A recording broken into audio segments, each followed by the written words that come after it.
மன்னா. சங்கீதம் 146 10வது வசனம். சங்கீதம் 146 10வது வசனம். கர்த்தர் சதா காலங்களிலும் அரசாளுகிறார். சியோனே, உன் தேவன் தலைமுறை தலைமுறையாகவும் ராஜரீகம் பண்ணுகிறார். அல்லேலூயா. கடந்த ஒரு சில நாட்களாக சங்கீதம் 146 தியானித்துக் கொண்டிருக்கிறோம். இந்த 10வது வசனம் சொல்கிறது, கர்த்தர் சதா காலங்களிலும் அரசாளுகிறார். நம்முடைய கர்த்தருக்கு ஒரு பெயர், ஒரு நாமம், ராஜாதி ராஜா. அவர் ராஜாக்களுக்கெல்லாம் ராஜாவாக இருக்கிறபடினால் ராஜாதி ராஜா. அவர் ராஜாக்களை ஏற்படுத்துகிறவர், ராஜாக்களை தள்ளுகிறவர். ஆனால் இந்த வசனத்துல சொல்லப்பட்டிருக்கு, அவர் சதா காலங்களிலும் ராஜரீகம் பண்ணுகிறாராம். நம்முடைய ராஜாதி ராஜா என்றென்றைக்குமே ராஜரீகம் பண்ணுகிறவர். நேற்றைய தினத்துல ராஜரீகம் பண்ணவர் இன்னைக்கும் உங்க வாழ்க்கையில ராஜரீகம் பண்ணுவார். இன்றைய காரியங்கள் எல்லாவற்றையும் பொறுப்பெடுத்துக் கொள்வார். அவருடைய கரம் உயர்ந்திருக்கும்.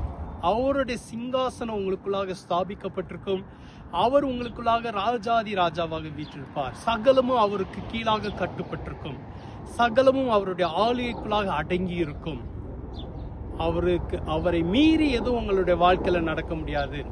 இன்றைக்கு ராஜரீகம் பண்ணுகிற ஒரு நாளைக்கும் ராஜரீகம் பண்ணுவார். அதை தான் இந்த வசனம் சொல்கிறது, சதா காலங்களிலும் ராஜரீகம் பண்ணுகிறார். ஆகவே உற்சாகமா இருங்க. இன்னைக்கு நீங்க விசுவாச அறிக்கைப்படுங்க, என்னுடைய வாழ்க்கை ராஜாதி ராஜாவாக இயேசு கிறிஸ்துவின் ஆளுகைக்குள்ளாக இருக்கிறது. அவர் உங்களுக்கு முன்பாக கேடகமாய் நிற்பார். அவர் உங்களுக்காக யாவையும் செய்து முடிப்பார். ஜெபிக்கலாமா? எங்களை அதிகமாய் நேசிக்கிற நல்ல ஆண்டவரே, சதா காலங்களிலும் ராஜரீகம் பண்ணுகிறவரே, ராஜாதி ராஜா, கர்த்தாதி கர்த்தா, இயேசுவே உமக்கு நன்றி செலுத்துகிறோம். இந்த நாளில் உங்களுடைய பிள்ளைங்களுடைய எல்லா காரியங்களிலும் நீங்க ராஜரீகம் பண்ணுவீராக. எல்லாவற்றையும் உடைய கட்டுப்பாட்டுக்குள்ளாக வைத்துக் கொள்வீராக.